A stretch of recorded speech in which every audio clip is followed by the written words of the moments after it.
আসলে রাজনীতিটা আমি আমার মতে যে যদি আরেকটু সুন্দর পরিবেশ হতো রাজনীতির, তাহলে হয়তো অনেকেই রাজনীতি করার। জানতাম না তাই। আরে শালা তো একটা বদমাশ, এমন কোন চাউরামি নাই যে এই শালা করে নাই। সাংবাদিক ইলিয়াস শাকিব খানকে নিয়ে তার ফেসবুক পেজে একটি স্ট্যাটাস দেওয়ার পর থেকেই অনেক বেশি আলোচনা সমালোচনা হয়েছে শাকিব খানকে ঘিরে, এবং কি ইলিয়াসকে নিয়েও অনেক কথাই বলা হচ্ছে। রীতিমতো সাকিবিয়ান ফ্যানরা তো খেপেই গেছে ইলিয়াসের বিপক্ষে। সেই পরিপ্রেক্ষিতে এবার বার্তা 24-এ শাকিব খানের পক্ষ নিয়ে ইলিয়াসকে ধুয়ে দিয়ে যেন রীতিমতো অসাধারণ কিছু কথা তুলে ধরেছে, যে কথাগুলো এখন সোশ্যাল মিডিয়ায় ভাইরাল। ওই নিউজে শাকিব খানের রাজনীতি করা নিয়ে স্পষ্ট কিছু কথা তুলে ধরেছে তারা।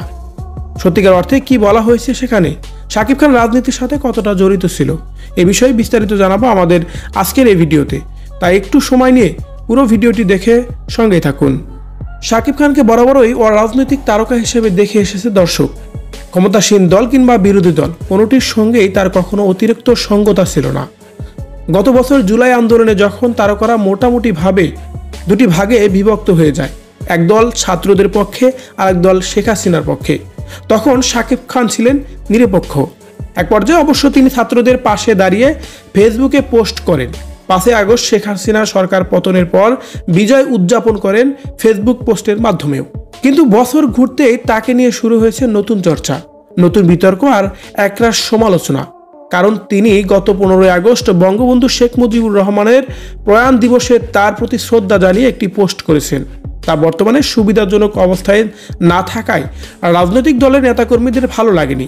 তাই তো বিশেষ কিছু দল, বিশেষ কিছু গোষ্ঠী তাকে নিয়ে যেন রীতিমতোই উঠে পড়ে লেগেছে। শুধু তাই নয়, তাদের ছবি টাঙিয়ে তাদের ছবির মধ্যে জুতাপেটাও করা হয়েছে। আর সেখানে তারা শাকিব খানকে নিয়ে বলেছে আওয়ামী লীগ দোসর, কালচারাল ফ্যাসিস্ট, নানার সমালোচনায় বিদ্ধ হতে হয়েছে তাকে। আর এই ভয়টি তিনি আজীবন পেয়েছেন। সম্প্রতি বেশ কিছু বছর আগে একটি সাক্ষাৎকার ভাইরাল হয়েছে রীতিমতোই, যেখানে তিনি রাজনীতি নিয়ে নিজের চিন্তা ভাবনার কথা তুলে ধরেছিলেন। বলেছিলেন এদেশের রাজনীতি নিয়ে তার আক্ষেপের কথা। ইন্ডিপেন্ডেন্ট টিভির সেই সাক্ষাৎকারে উপস্থাপক খালেদ মহিউদ্দিন চিত্রনায়ক শাকিব খানকে প্রশ্ন করেন রাজনীতিতে আসার কোনো পরিকল্পনা আছে কিনা। জবাবে অপবিশ্বাসকে পাশে রেখেই শাকিব খান তখন বলেছিলেন, আসলে রাজনীতির পরিবেশটা আরেকটু সুন্দর হলে অনেকেই হয়তো আগ্রহী হতো। একটা ভীতিকর সময় পার করতে হয় আমাদের। ধরেন আমি একটি দলকে সাপোর্ট করলাম, আমার দলটি যখন বিরোধী দলে যাবে তখন অনেক চাপের মুখে থাকতে হয়। অন্য কোনো কাজ বা আমাদের পেশার কাজ করতে দেওয়া হয় না, ক্যারিয়ার একবারে ধ্বংসই করে দেওয়া হয়। এই ধ্যান ধারণা আপনি বদলাতে চান না? এমন প্রশ্নের উত্তরে শাকিব খান সেই মুহূর্তে বলেছিলেন, এ প্রসঙ্গে একটা কথাই বলতে চাই আমি, শিল্পীরা যখন রাজনীতি করে তাদের দল ক্ষমতা না থাকলেও তাদের একঘরে করে দেওয়া উচিত না।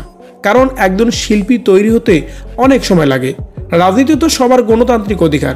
আমি যেহেতু এদেশের নাগরিক, একটা না একটা দল তো আমাকে সাপোর্ট করতেই হবে, কাউকে না কাউকে তো ভোট দিতেই হবে।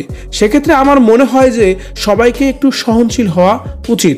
শাকিব খানের 13 বছর আগের দেওয়া এই সাক্ষাৎকারে যে ভীতি প্রকাশ করেছিল, তাই যেন অবশেষে ঘটল তার সাথেই।